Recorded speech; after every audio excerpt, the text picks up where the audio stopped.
The sun has gone down at Hangman's Hill, and the ghost at Misery Corner isn't walking tonight. So, welcome to the Weird Tales Radio Show, your weekly fix of ghost stories, urban myths, witchcraft, magic, and folklore. And now, here's your host, writer, award-winning journalist, best-selling author, and sometime werewolf hunter, Charles Christian. Hello and welcome to another episode of the Weird Tales Radio Show. I'm Charles Christian, and thank you very much for tuning in again. This week we're all cryptozoology, as our main event is an interview with Matt Salusbury, a UK-based writer, journalist, teacher and trade union organiser. My union, the National Union of Journalists, in case you were wondering. Matt is a regular contributor to the Fortean Times magazine here in the UK on the subject of mysterious animals, cryptids and their associated folklore. And he also takes a particular interest in my part of the world, East Anglia. So let's get on with the interview with Matt. Matt, good to speak to you. As I was mentioning earlier, we have an English listenership, and I'm sure many of them will be familiar with things you've put in Fortean Times. But we've also got an American readership who aren't quite so familiar with your name. So, in a nutshell, what are the areas you write about? I'm a sort of eclectic generalist. I seem to be doing a lot of cryptozoology. There's my book, Pygmy Elephants, which is about that, obviously. Mm-hmm. I've done a lot of history of science, paradigm shifts, for example, Ernst Chladni, who worked out that meteors did come from outer space. I've done some profiles of famous, slightly Fortean people. I'm probably best known for Trots in Space, which was an examination of the positists, who were a Trotskyite UFO cult who believed that UFOs were evidence of people from a perfect socialist future or socialist planet. Very, very strange branch of Trotskyism. It's still going. As I said, a little bit of everything. I've done archaeology recently, the background to Sutton Hoo, which was the most famous Anglo-Saxon burial site in England, and rumours about spiritualist seances, and was Dr. John Dee one of the grave robbers? So a little bit of everything, whatever takes my fancy, really. You're currently working on a book about the mysterious animals of the British Isles, but the Suffolk edition. Yeah, that's not Suffolk County, Virginia. That's Suffolk, east of England, one of the rural counties of the UK, which has less than 1 million human inhabitants, but a lot of strange animal inhabitants. Very quickly, that became an investigation into big cats, which hasn't really been handled by anybody in that county. Mm-hmm. And I get an extraordinary number of reports of big cats, including some recent exciting news that I can't talk about yet. Oh. But you'll hear about eventually. There's an awful lot that I can't talk about that I've heard, but may eventually reach the light of day. And when we're talking about big cats, we're not just meaning big moggies that have wandered. We're talking about possible black panthers, pumas, or some kind of as yet unrecognised, undiscovered felines. Well, there are a number of misidentifications of ordinary moggies that I've documented. People are very bad at telling the size of animals that they see a long way off, particularly if they're unusual-looking cats. We're struggling to fill the gaps. Our brain is struggling to fill the gaps in what we're seeing, and people often overestimate the size. But it seems that there are black leopards. People consistently describe what's a black leopard. And there seem to be a lot of pumas as well. And there are also local areas where there's a lot of lynxes. And there's good evidence that a lot of these are probably now the descendants of big cats that were kept in captivity and were let loose when the Dangerous Wild Animals Act came in around 1973. And there was somebody who wrote to the local paper, the East Anglian Daily Times, in 1997 claiming to have released a puma. But also there's the theory that something's happened to our feral cats. They're out there in the woods, and some of them have become really, really huge. You hear stories from people involved in cat rescue locally, domestic cat rescue, who get these huge, 3-foot long, including the tail cats that turn up in the woods. So it's probably a combination of those two. I mean, certainly there have been some very consistent reports of black leopards, pumas, lynxes.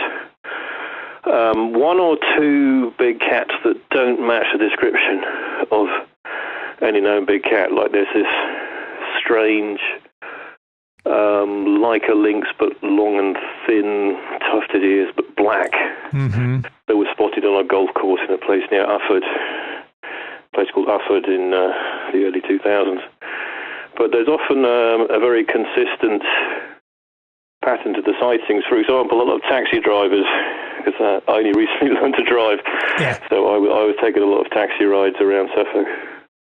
And a taxi driver would say, without me prompting broaching the topic myself, I saw a black leopard in 2012. And I say, well, that's interesting because I just interviewed somebody the other day who saw one in the same neighbourhood at that time. So there's a consistent pattern to sightings, so there's something going on. And there's also reports of kills, although the wildlife people who come across deer, it's usually deer, that have been eaten by something are very reluctant to say anything because all sorts of management and officialdom will get involved when there's a body. So I get a lot of off-the-record reports of kill signs. But, I mean, lynxes, are they, excuse my ignorance, were they once native to the UK?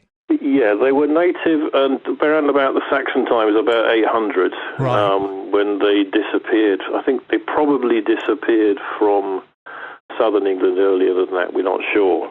Yeah, definitely. But I mean, there are fossil pumas from sort of 900,000 years ago, European pumas. But yes. Although recently there's been in Norfolk an archaeological site, which is a Roman villa that had a tile factory, and they left the tiles out to dry, and obviously some were thrown away into the rubbish heap when animals walked on them, and there's a footprint of what appears to be a serval, which is a sort of big wild cat, maybe twice the size of a domestic cat, long, thin, and with these pointy ears. So it seems that there's at least one likely example of the Romans domesticating or keeping as captives or curiosities or little menageries of some big wild cats. But would they have survived through historic time to now? It's unlikely. So what your view is, what people are encountering are descendants of captive animals that have been released in relatively recent times, the last 30, 40, 50 years. Yeah, that would make them the third or fourth generation. The earliest reports I've seen of a big cat in Suffolk is from Rendlesham Forest, which people might know from ufology, because that was the scene of the Boxing Day 1980 Rendlesham UFO incident. But because there's so much attention by all sorts of investigators, some fringe, some very fringe, and some much more down to earth, because they're poking around and talking to people around there, they gather also anecdotal stories of encounters with mystery animals, including some very strange ones. Animals which couldn't possibly exist, which are being reported. And the earliest I heard is 1974. A man driving through Rendlesham Forest at night, obviously very slowly because there's no lights there and it's quite remote, sees a black leopard bounding across the road. I've also heard from around the same time people who were foresters who had heard reports of be careful when you're working in those woods because there's big cats there. Right. But that would have been really, a year or two after people allegedly started releasing them. But also, this theory about something's happened to our feral cats and they've become gigantic, that's quite plausible. Don't forget that over the years there have been some very exotic genes in our domestic cats. There are Maine Coon cats, which get really huge, and some other exotics that are out there, sort of wild cats that could have been released. There are other cat-sized species of wild cat for which you need a license, like jungle cats or golden cats, which could conceivably and have been bred with domestic cats. It could be a combination of both. I've heard the theory that the descendants of these feral, gigantic wild cats could have got so big that they're breeding with the pumas or the leopards. I think that's a bit unlikely. Because a lot of these hybrids apparently are sterile. Yes. And that kind of fits in with a lot of sightings because you hear about a big cat in a particular neighborhood and then after a few years the reports cease, which suggests maybe they're dying without issue, as it were. I've got you, But increasingly I'm moving to the other more prosaic and less inspiring theory that people are just really bad at telling how big cats are when they see them. And I was called out by a farmer who saw something on his CCTV in infrared in this featureless yard with no background and very hard to tell the scale. So we did some running around the yard with some cardboard cutouts and filming that and doing overlays, and it was a small domestic cat, just a very odd-looking one. So it is very easy to do that. So I think the answer is somewhere between all three. The big problem with the idea of big cats in Britain is where's the roadkill? Yeah. Because there should be a lot of roadkill. And I've heard people describing driving along in the morning and seeing a body by the side of the road and coming back and it's gone, and all sorts of conspiracy theories. There was in Scotland, in Malaysia, there was, in about 2012, there was a young black leopard, like a cub that was almost adult. The body was found fallen off a cliff with seagulls in its stomach and it was rotting away. But you'd expect a lot more roadkill. For example, I saw a few years ago there was a paper, an ecology academic paper published about estimating the population of pumas in a particular state in the US based on the roadkill. Now, based on the roadkill, the population of the cats in the UK would be zero. Right, yes. Unless the population is so tiny that it's not possible to extrapolate from the statistics. But that's the major stumbling block. The other one, and particularly true around East Anglia, the other problem that you encounter when you start investigating big cats, particularly historically, is you've got Black Shuck, the phantom dog, supernatural phantom hound with all these powers who shrinks and disappears. There was a peak in sightings in the 1970s. And then when that wave stops, then you start seeing the big cats. And you do have to wonder whether there's some sort of psychocultural phenomenon going on that, for whatever reason, these sightings of black dogs became big cats. Would that be publicity? It was going back to sort of 70s when you first started getting these Beast of Bodmin Moor and various type stories. The Surrey Puma in the early 60s, and the Shooter's Hill Cheetah, which nobody remembers, that was around the same time. Yeah. I think, and also in looking at, I do get the occasional Black Shark report. Whenever you're investigating one animal, you get reports of another. And it's noticeable that the sort of special powers or phenomenal magical tricks attributed to Black Shark get less, like it gets more plausible. The things that it can do, while fantastic, are sort of within the realm of, what people experience through technology. And I think also, people were they see something strange and they try to sort of rationalize it as something within their experience, and whatever it was, maybe they're trying to rationalize what they've seen as a big cat because they're flesh and blood animals and they exist. I mean, this is some, delving deep into mass psychology. Mm-hmm. But I just identify it as a problem in terms of the credibility of big cat reports, particularly in East Anglia.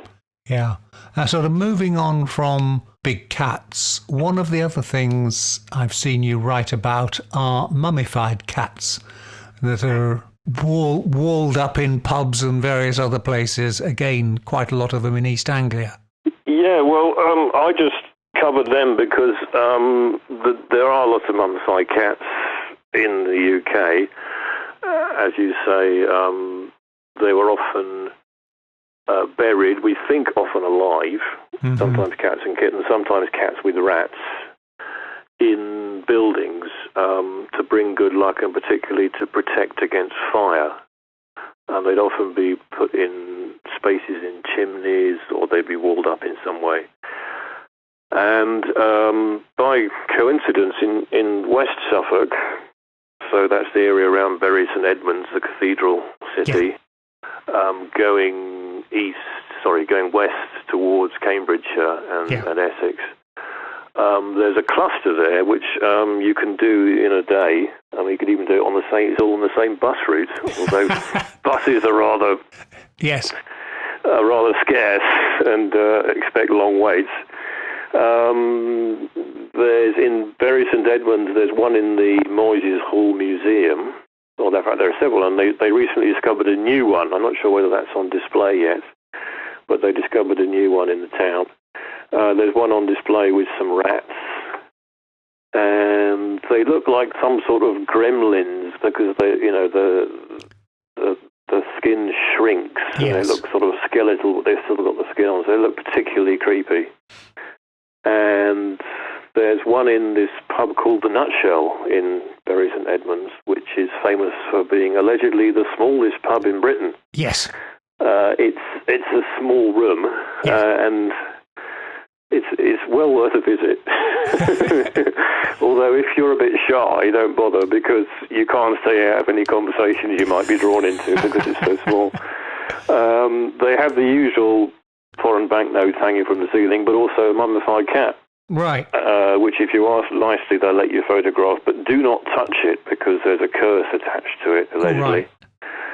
And then in Clare, which was one of the wool towns in the 1490s, wool took off, and there was immense prosperity in that part of the world based on the wool trade, exporting wool to the continent. And it was a wool town, it's now a village, but in, not Clare, in Lavenham, which is one of these wool towns, an easy bus ride from Bury, probably best known internationally because of the De Vere House, which was the ancestral home of Harry Potter in Deathly Hallows Part 2, but was famous before that.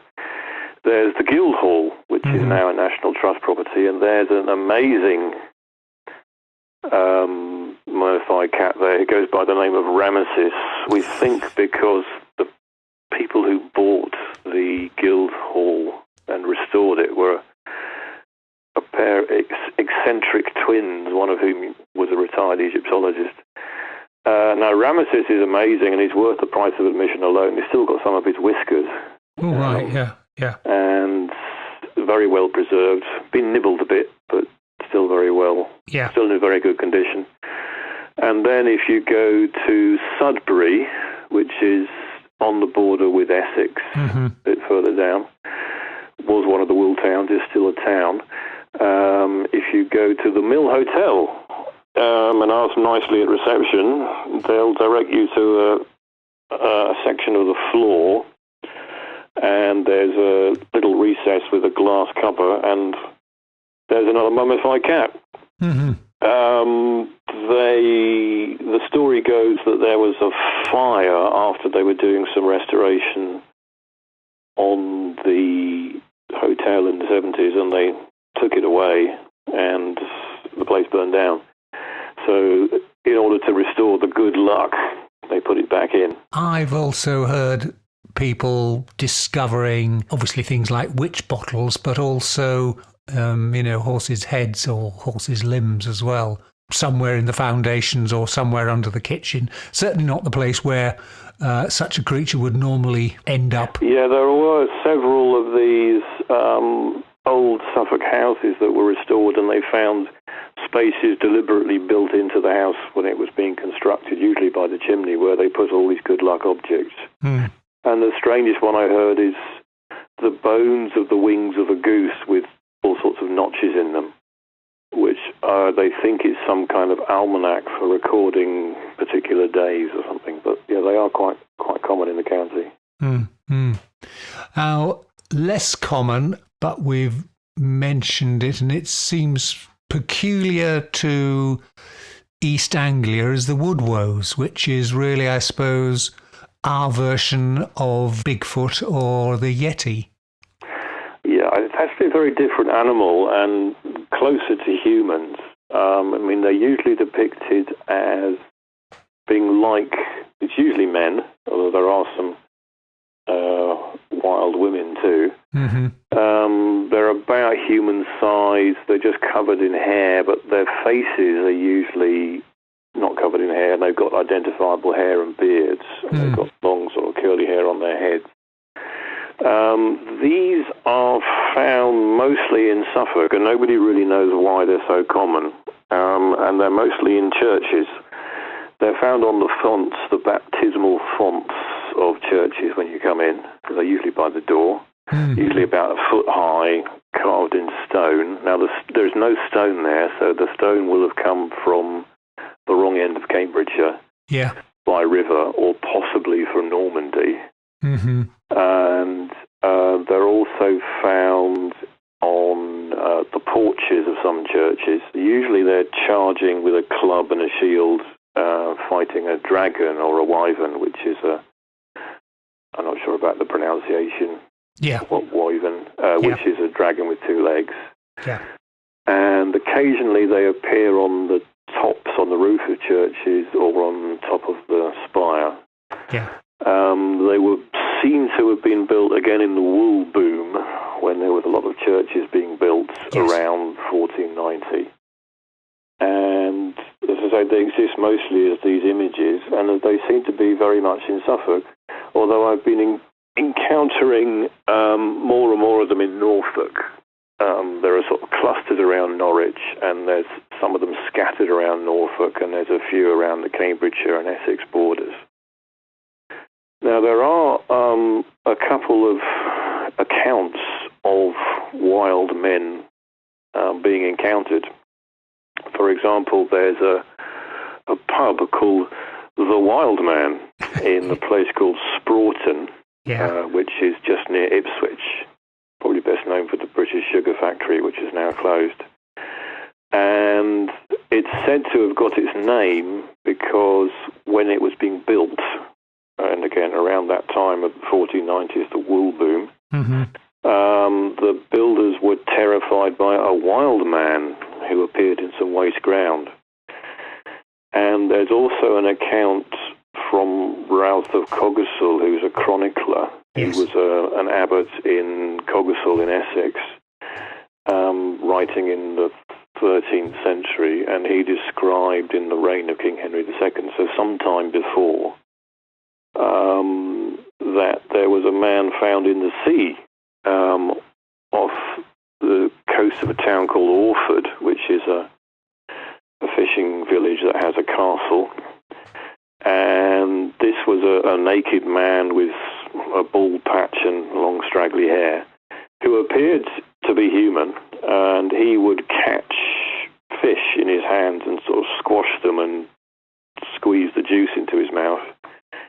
And he was captured and put in the dungeon in the castle, and they made attempts to convert him to Christianity, which failed. And they would let him out in the river leading to the sea. They rig up these nets and allow him to swim between the nets, and he eventually escapes. So there are these encounters with wild man, and I've heard testimony of people who've seen something strange in modern times. There was a man walking in a place called Peasenhall, which is out in the sticks. He was walking back to his campsite one summer, and he saw in the corner of his vision this kind of vague, tall, hairy shape with an indistinct head. And he describes that more as a vision than, actually a flesh and blood animal that he saw. And there's also a report from a lorry driver in a place called, where was that? That was up by the border with Norfolk, around about the beginning of Thetford Forest. He was driving through a village, and he saw some kind of a grey, ape-like creature that ran on all fours next to his cab before disappearing into the foliage. But no one really knows. I've asked all the church architects and church historians what these wild men, these Woodwoses, are doing. Now, we call them Woodwose, which is an Anglo-Saxon word. It's nothing to do with the woods. We think Wooda, which is wild in Saxon, and Wose, which is being, or it's sometimes been translated as a troll or a goblin or something. And a lot of people think that because it's an Anglo-Saxon word, that there's this continuity of sightings and traditions going back to Anglo-Saxon times. But as far as I can work out, it was a word that Victorian antiquarians adopted, to show off their knowledge of ancient things. And in other countries, they're just called wild men. Yes. But my research recently has taken me to the south of Holland and Belgium, in the Dutch-speaking part of Belgium, Flanders, and they're all over the place there. There's the St. Jan's Cathedral in the town called Den Bosch, Schertoggenbos in Holland, that has them all over. There are big carvings of them on the arches, which look very similar to some of the ones you see in Suffolk. And they appear on coats of arms, and in the town of Schertoggenbos, they used to have a parade where people would parade dressed as wild men, because they believed that the inhabitants of the town before it was settled were wild men who lived in the woods. Yeah. This is probably just because of a local place name, because the name means the Duke's Woods. And as I say, a lot of coats of arms in southern Holland and Belgium feature these wild men. Yeah. And there was a lot of particularly Flemish and then Dutch immigrants who came to East Anglia, and it seems that they just brought this cultural icon with them. And a lot of the people carving the churches were from Flanders. I mean, there probably weren't a great deal of stone carvers around because there wasn't a great deal of stone. Yes. So there were these itinerant, we think, Flemish stone carvers who would just carve all these. And some of the figures of wild men, I mean, often they've got clubs. Usually they're just standing up straight because that's what fits into the shape of a font. Yes. Sometimes they got little shields, which are these little contemporary, what they call targets, which are these tiny shields that swordsmen or bowmen would have for self-defense if they needed them. Yeah. And they've got a club. And sometimes they're in this relaxed, cross-legged pose, one or two of them looking thoughtful with their hand on their chin. But some of them look like they're actual people, that they're almost caricatures of people. And it's thought that these itinerant, precarious stone carvers who led a bit of a wild existence themselves were doing caricatures of themselves or each other. So the mystery, such as it is, it just seems to be a cultural import that was brought by immigrants from the Netherlands and Belgium to that particular part of the world. There's no connection between Woodwoses and the Green Man. The Green Man, as far as I can see, or a foliate head, to give it its correct term, seems to have been just a kind of architectural flourish that developed around that time when, again, there was a lot of church building going on. And it was in a way of demonstrating what they could do, because there was this particular kind of vaulted ceiling that was starting then, and it was just a flourish that you did at the top of the vault. And I think this idea that it represents some kind of long-dead pagan survival, it's probably made up by Victorian antiquarians who made up a lot of stuff. And it has taken hold, because it's a nice idea. But I think the idea of what appear to be non-Christian representations of fantastic animals in churches as being something that's not Christian is a kind of Protestant idea that's taken off after the Reformation, when the idea was going back to what was in the Bible. But to a churchgoer of that time, they wouldn't have understood what the problem was. The church was the cultural hub of the community, where they'd show off, art, culture. There would be competition among the wealthier people to pay for art or sculpture or representations. And they wouldn't have had any problem at all with wild men appearing. It would have been some sort of source of local pride to them. I mean, there were iconoclasts who went round in the time of Oliver Cromwell and the Puritans in the 1640s who damaged or destroyed a lot of church fittings, and they did deface some of these Woodwoses, but they generally left them alone because they weren't Catholic. They might not appear particularly Christian to us, but they were after representations of priests, of bishops, of the Virgin Mary, of the initials of the Virgin Mary. They didn't like stained glass windows, but as I say, they left these alone because they at least they weren't Catholic. So I don't think there's any kind of indication of any survival of some pagan religion, because they wouldn't have understood that things in churches had to be necessarily connected to the Bible even. Yeah.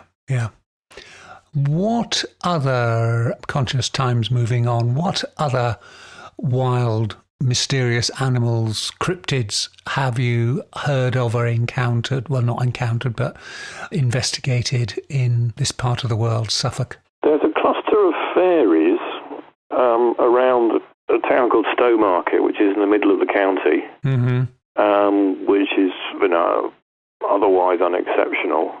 Yeah. But for some reason, there were a lot of sightings of fairies. Medieval chronicles mention them. And there was the story of what's called the Green Children of Woolpit. There's a local village where it is said that these two children turned up with green skin, which eventually faded to a normal colour, speaking a strange language.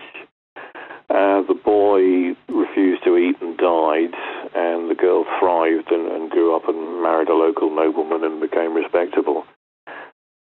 There's also a story about a disembodied fairy called Malakin in a local village who appeared to speak and was briefly seen by certain people who claimed to have been a changeling, a child who was seized from a human family and became a fairy.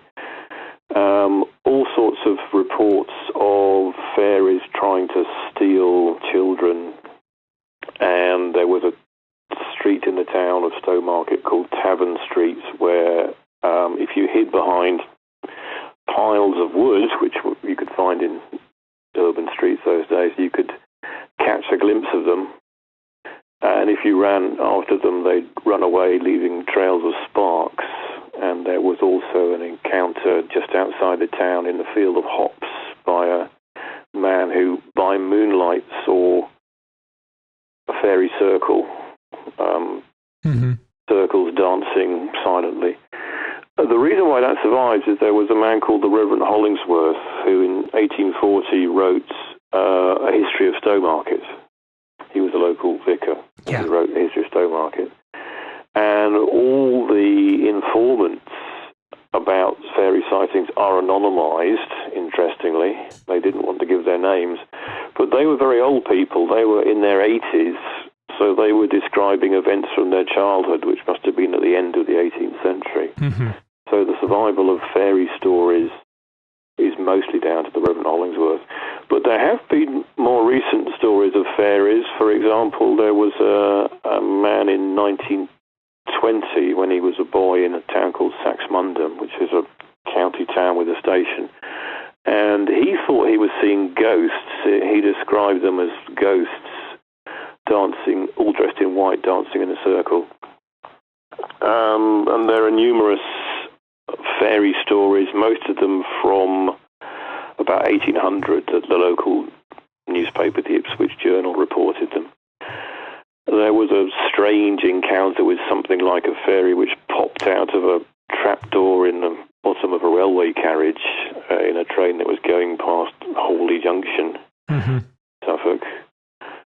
Other than that, there have been odd sightings of sea serpents, particularly around Kessingland, which is a village, a holiday village near Lowestoft in the north of the county. And there was something called the Waveney Monster, which was a long thing with a head like a moose that was seen swimming in the Waveney River, which separates Norfolk and Suffolk, and that was in the 1970s. And there's also a series of inexplicable lights, mystery lights, some of which appear to move as if they're intelligent, and there's long been stories about people being led astray, often into dangerous marshes, by these lights who are known as will-o'-the-wisps. But there have been some more recent encounters with them as well. And a lot of the testimony from the Rendlesham Forest UFO incident of 1980, when US servicemen report chasing these lights around the forest that bobbed around and disappeared and shot around very quickly. They're consistent not so much with the UFO story, but with these stories of mystery lights that have been reported for a long time along the coasts and in the marshes around that area. Right. Hyper sprites or hyper sprites? The hyper sprites are in Norfolk. Most of the creatures that are reported in Suffolk, they have scarier versions in Norfolk. The hyper sprites seem to wear white in Norfolk, whereas in Suffolk it's traditionally greens and reds that they wear. Yeah. Although there was this report from Saxmundham I mentioned about this silent circle of what they described as ghosts dancing, which are more consistent with fairy reports coming from about 1920. I always like to ask this, what originally piqued your interest in this? I mean, you mentioned earlier on you're a journalist, but this is quite a fringe area. Yeah. What got you into writing about it and researching it? Was it a personal experience, or? I haven't had any strange encounters myself. I mean, I've had some encounters with animals which I've been able to very quickly work out what they were. Like that, there was something that shot past in Dunwich Forest, which is just a big fox. Yeah. Other people have reported it. And I did think I saw a black leopard from a train going through Suffolk in a field until I went past in the other direction later that day, and it was still there, and it was a blackened tree stump. Yeah. My mother did zoology at university. She was one of the first sort of mass intake of women into the life sciences in the 50s. So when it was half term, she always took me to the Natural History Museum. And I think that's probably where it started. Okay, I know we're in lockdown at the moment, and I know you're working on finishing your book, but have you got any projects planned for when you can escape and get out into the wild world again?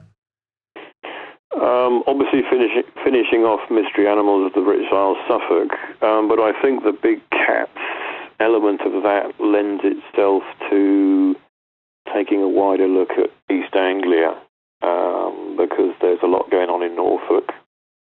As with the fairies and Black Shuck, Norfolk has bigger and scarier versions of big cats. There's a Norfolk Gnasher, which has been the subject of several parliamentary questions from one of the Norfolk MPs who was concerned about its effect on livestock. Also in Cambridgeshire, there's a lot going on. I mean, East Anglia is generally regarded as Suffolk, Norfolk to the north, and then Cambridgeshire to the west. Some people include Essex. And Essex goes right up to the suburbs of London, but you get, even in what's effectively the suburbs of London, you get these reports of big cats. For example, there's something in Malden, which, I mean, it's almost on the London Underground. And there's supposed to be some kind of mysterious black lynx in Malden. And in order to have big cat sightings, you need to have people. And Suffolk doesn't have that many sightings because it doesn't have that many people to have sightings. You know, it's probably a good place for big cats to hide, but there aren't many people around. Whereas Essex is a bit more populated, so you do get more sightings, some surprisingly urban ones. And as I say, Cambridgeshire's got something very interesting going on, what's called the fen tiger, although it's not actually a tiger. It's called the fen tiger because when the Dutch engineers started draining the Cambridgeshire fens, they were resisted tenaciously by the locals, and they got the name fen tiger because of that. So the fen tigers are actually people. But it's the name confusingly given to some big cat, which seems to be several different big cats with a lot of different appearances. And there's also some sort of ocelot-type cat reported in Cambridgeshire as well. And, I mean, it's clear from the reports I get that big cats are no respecters of county boundaries, and they're moving around a lot. Yes. So I'd like to investigate that a bit more, concentrating just on the big cats, which, as I say, are probably flesh and blood animals. There are some exciting developments that I can't talk about at the moment with regard to big cats, but all I can say is watch this space. Well, I think that's a perfect note to end on then. So, Matt Salusbury, thank you very much for your time. Thank you.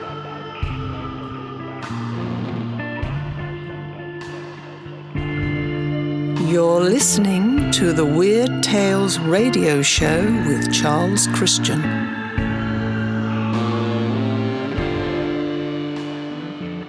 Now, Matt Salusbury, who we just heard just now, in his interview, made a reference to the Rendlesham Forest in Suffolk, the scene of the UK's most famous UFO incident in 1980. And, weirdly, appropriate enough for this show, we also have a connection between Rendlesham Forest, cryptozoology, and the game of Pokemon.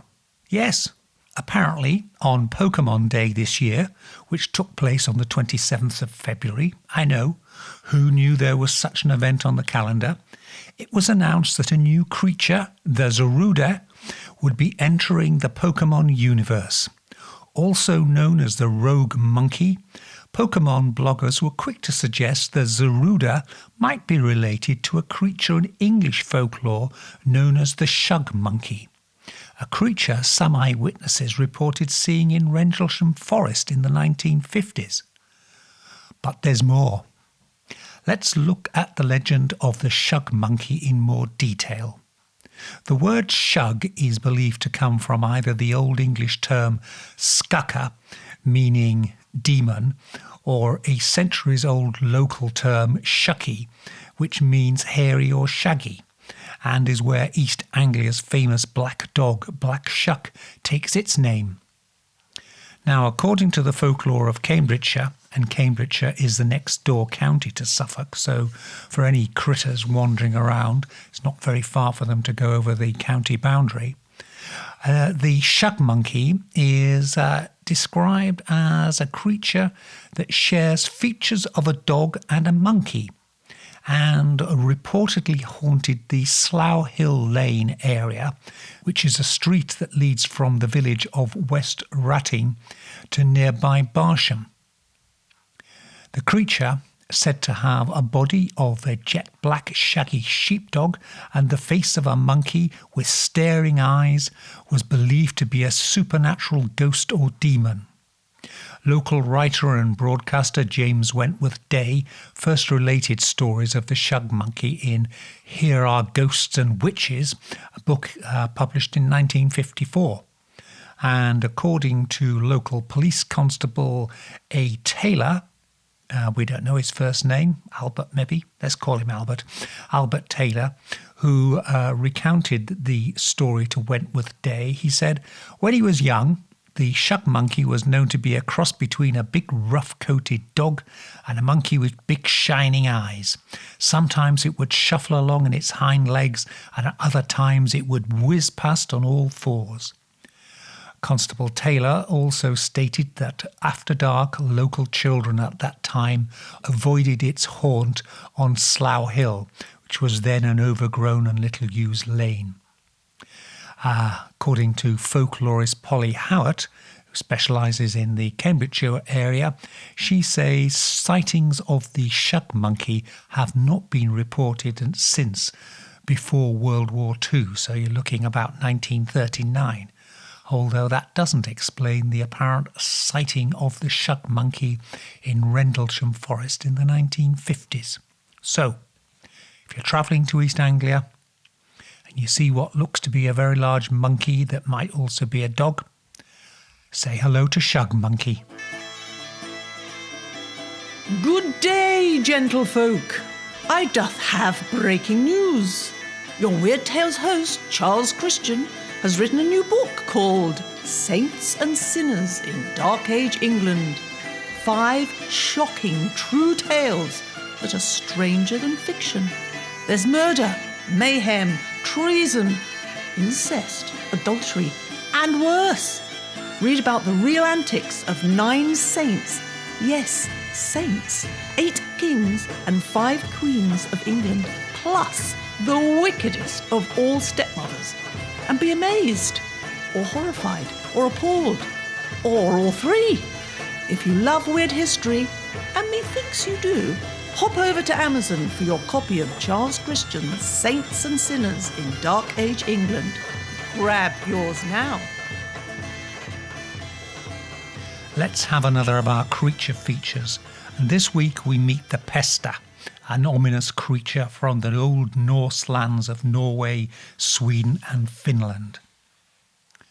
Although the Pesta can be traced back to the mid-14th century, she still remains eerily relevant today in these days of the coronavirus pandemic, for she is the plague witch or plague demon of Scandinavian folklore. The Pesta is consistently described as a terrible old ashen-faced woman, usually wearing a red skirt, who makes her way from village to village, bringing death in her wake. She always carries with her a broomstick and a rake. If you encounter the Pesta with her rake, then you can take comfort from the fact that some of your community will survive by escaping through the tines of the rake. However, if you see her sweeping with her broom, then you're all doomed and will be swept away by the plague and pestilence. Other aspects of the Pesta legend include tales of her being accompanied on her travels by rats, and that she carries with her a large book in which are written the names of all the people doomed to die within the coming months. What is intriguing is the way the Pesta embodies the way the Black Death, or bubonic plague, actually did spread throughout Scandinavia, and not just Scandinavia but the rest of Europe in the middle years of the 14th century.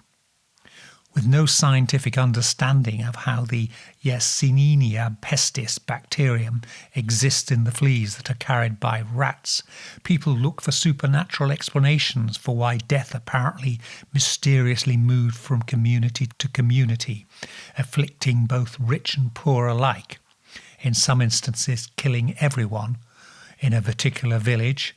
The mortality rate in Scandinavia was around 60%, with the dead outnumbering the living by a ratio of 3 to 2, but in other places leaving them relatively unscathed. In other words, it was the broom and it was the rake.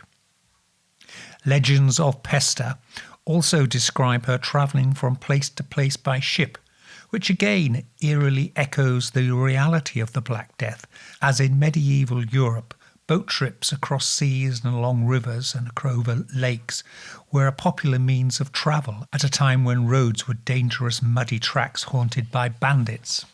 And of course, all boats have rats in their hulls, and rats carrying plague-infected fleas. Indeed, the Black Death actually arrived in Europe in January 1348 on merchant ships docking at the ports of Genoa and Venice. We owe our current knowledge of the Pesta to the Norwegian priest, folklorist and historian Andreas Fay, who in 1833 published a collection of legends and folk tales handed down from generation to generation by traditional Norwegian hunting and farming communities. However, our most abiding images of the Pesta are those painted by the Norwegian artist Theodor Kittelsen in the final years of the 19th century. Google Theodor Kittelsen, Kittelsen, and you'll find some very scary images of the Pesta and her rake. It'll be interesting to see in the decades and centuries to come how folk tales will depict, explain and or blame the spread of the great COVID-19 coronavirus pandemic of 2020. Perhaps for burning 5G radio towers and crates of Corona beer. Anyway, next time we have one of our creature features, I promise it'll be something cheery and exotic and fabulous and fun.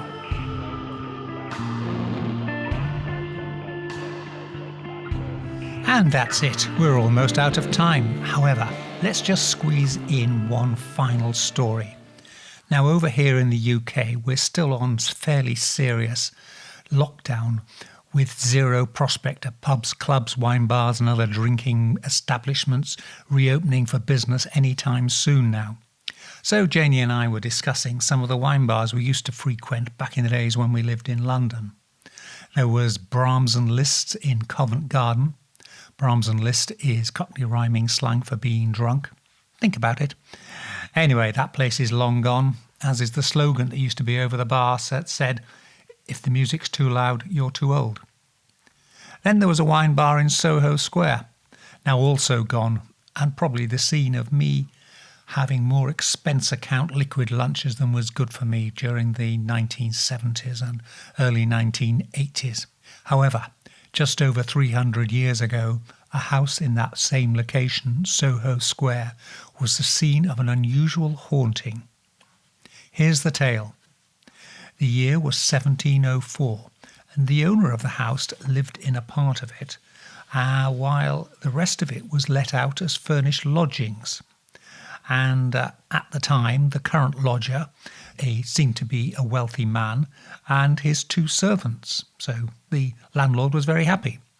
Anyway, one day the man told the landlord that his brother had sadly died and asked whether the brother's coffin could be kept in the house overnight before being taken to the family vault the following day. The landlord naturally agreed, and so the coffin and its body was laid out on the dining room table, which may seem a bit odd by modern standards, but that's what people used to do right through until the early part of the 20th century. Anyway, later that same night, a servant girl, who was by then the only person still up and about, was horrified to see a tall figure, deathly pale and wrapped in a shroud, enter the kitchen, which is where she was working. Not surprisingly, she fled upstairs to rouse her master and mistress, that's the landlord and landlady, only to find that the spectre followed her into their bedroom, where it seated itself by the door, glaring and grimacing at her. Simultaneously, the house was filled with a clattering and a crashing. The servant girl, not too surprisingly, fainted, while the landlord and his wife cowered beneath the bedclothes. After a long while, the noises stopped. The ghost had gone. Phew, relief all round. Well, not quite, but along with the ghost disappearing, so had a great deal of the silverware and other valuables in the house. It turned out that the ghost was in fact a notorious robber whose accomplices had smuggled him into the house in the coffin, so he could take the part of the spectre while they could plunder the house undisturbed, and in so doing load all their booty into the coffin and carry it off with them. So, Soho Square. Possibly not a place you want to go and rent.